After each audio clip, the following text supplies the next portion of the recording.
now. Irving, a deep one. It is good. Here's Durant. Here's the double. Irving on the attack, sets up Mills. Does he have another? He does. Patty Mills has awoken. See, now the pressure comes. You got to play smart basketball. Oh, Irving comes up with a steal. 3 on. Irving racing in, finds Durant for the hammer. Now that was textbook.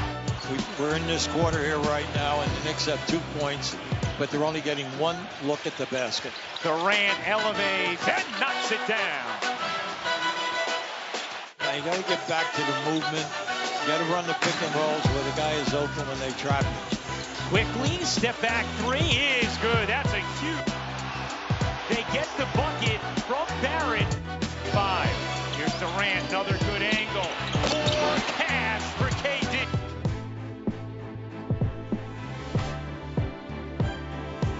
Just some highlights right there for you. This is Nick Andrews. This is Interesting to See, your daily sports podcast. I'm thinking about cutting it down to not daily in summer when I'm bored, because there's no playoffs in July this year, something I've been complaining about for months.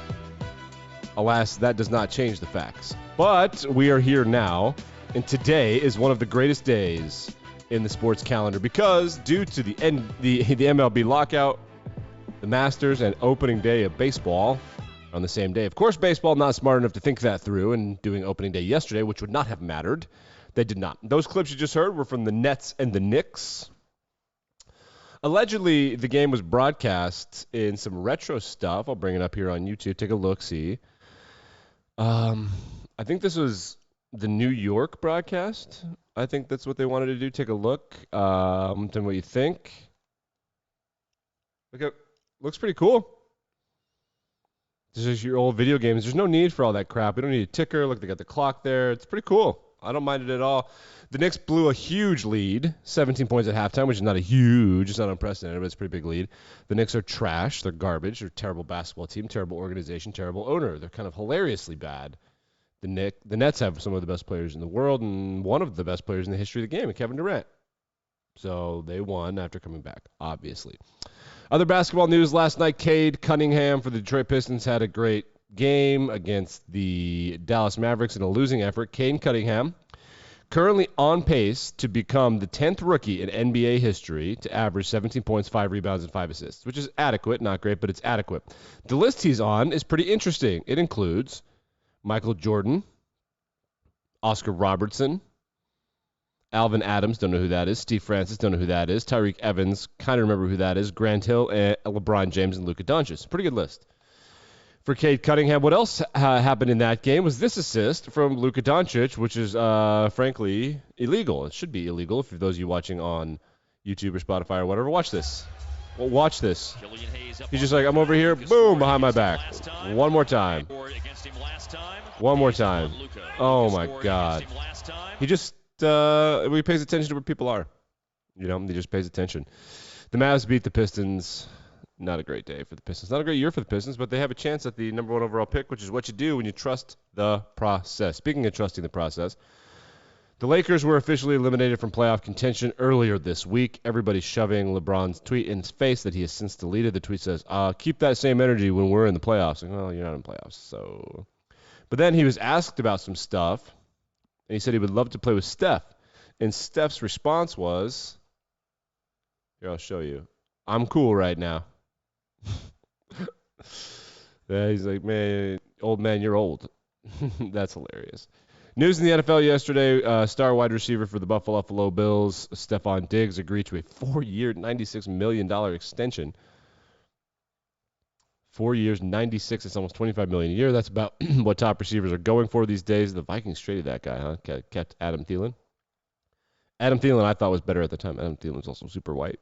Justin Fields is a good draft replacement. So it's one of those things where it works out for both teams. Justin Fields and Adam Thielen, Stephon Diggs and Adam Thielen, not bad. He joins Devontae Adams, who got 5 years, $141 million, allegedly. Tyreek Hill, 4 years, $120. Stephon Diggs, 4 years, $104 with $70 million guaranteed. $65 million guaranteed for Adams, $75 million guaranteed for Hill, and $70 million guaranteed for Stephon Diggs. It pays to be a wide receiver, man. That's why those defensive backs are getting worse, because you'd rather be a wide receiver. That's just a fact. You know, I mean, that's just a fact.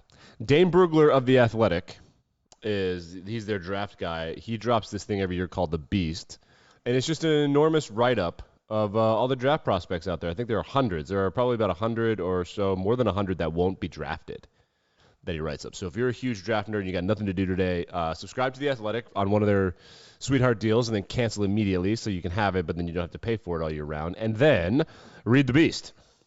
It's pretty cool. He's also on podcast, The Athletic Podcast. He comes on every Thursday or Wednesday, depending on if Robert Mays, the host of the show, gets his head out of his ass. Anyway, it's a big draft prospect day, FYI. But if you have interest in actual sports being played, the Masters starts, as I record this, like momentarily. Tee Times, JJ Spawn and Ola Zabel from Spain. Jose Maria Olazabal from Spain. Tee off at 8 a.m. Eastern Standard Time at Augusta National. Interesting tee times. Let's just scroll through the list. Patty Harrington tees off at 8:11. That guy's still out there doing it, huh? Mike Weir at 8:11 as well. A lot of people I don't recognize. Anybody interesting? Bryson DeChambeau is at 10:23 with Casey. Louis Oosthuizen tees off with Tiger Woods at 10:34. That'll be the one that everybody watches, of course. Hideki Matsuyama tees off at 10:45 with Justin Thomas. And who's Jay Pilot? Who the hell is that? James Piot? 23. I got to learn who this guy is from Michigan.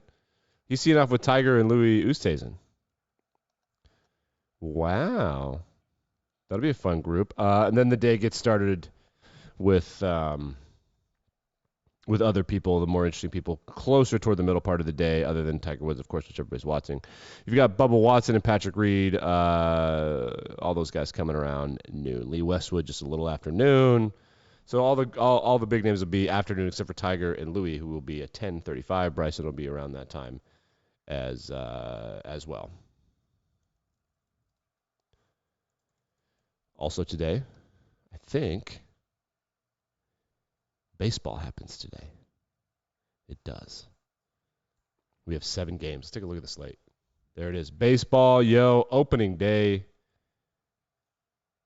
Look, see this right here on the Google machine? That's the spring training. This is not spring training. 2:20 p.m. the Brewers play the Cubs. Then at 4 p.m. Eastern Standard Time, that's 2 p.m. for my Mountain West friends. Guardians, which used to be the Cleveland Indians, but I'm on board with that. Guardians. I don't know about Guardians as the name. I am on board with getting rid of Indians as the name. Just my little bugaboo. Why not just call them their actual tribe, like the Seminoles or the Utes? I don't know. It'd be simple. Pirates and Cardinals, that'll be a snooze fest. Let's check on the betting of this. But Brewers Cubs, opening day at Wrigley Field, that's where it should be. I am completely on board with that. Let's take a look at some MLB bets for today. Let's clear all of these garbage bets that I had out here. Thank you. Goodbye. The Cubs and the Brewers are, -1.5 for the Brewers, +1. Oh, the Cubs are going to get smoked. The Cubs they're breaking it down. They're breaking it down. They're trusting the process. It's going to be a multi-year rebuild. Let's get rid of all this crap for the Cubs. So I like the Brewers. The Guardians are playing the Royals. They're about the same. The Royals are much, much worse, but on the road, I guess, who's pitching? Bieber versus Greinke. Bieber will crush Greinke. All right, so I love the Brewers, the Guardians, Pittsburgh, and St. Louis. 1.5 for St. Louis is not good enough. Then the night game, the Mets at the Nationals, not touching that. No, thank you. What a mess those teams are. Cincinnati Reds at Atlanta Braves, not touching that. Astros at Angels, Shohei Ohtani on the bump. I love the Angels as well. So bets I have today, the one actually I really, really, really love is St. Louis to cover 1.5 against Pittsburgh. That is easy peasy lemon squeezy. That's a double-digit bet, maybe a triple-digit bet. $50 makes a ton of sense for me. Just not that bet size matters. Size doesn't necessarily matter when we talk about this kind of thing. I like the Brewers to cover. I like the Guardians to cover, and I like the Angels to cover as well. World Series for me, no one cares, but I don't like any of the big-time favorites. Pitching matters more than anything. I think the Astros are going to win. I do like my Detroit Tigers to win their division, however. I don't think that's completely impossible. They'll also have one of the Rookie of the Year candidates and a guy named Spencer Torkelson. We'll see what happens with the Yankees, whose GM just said the other day that the reason that they haven't been to the World Series in a while is because of the Astros cheating, which is true, but also a cop-out. What a spineless thing to say. The Phillies at plus 2,500 are going to get all the Philadelphians mad. They added some big-name guys to the lineup, but they're not very good at pitching. The best story to come out of that was that Nick Castellanos, formerly of the Tigers, the Reds, and the Cubs, who's a great slugger. He had that great clip where he said, this is how I feed my family. I didn't go to college. I hit baseballs. He bought Ben Simmons' house in South Jersey, Philly. What a cool move from the new guy. Love to see that kind of thing. That's going to do it. I'm going to be watching baseball and golf today as I work, or I'm going to have it on the telly, or on the computer, on the live stream. Probably watch a little bit more baseball than golf. Maybe. I don't know. As baseball season kicks off, we're going to start covering baseball. It is the best sports month of the year. Masters, baseball, playoffs, draft. It's going to be great. Like, rate, review, subscribe. We'll see you tomorrow.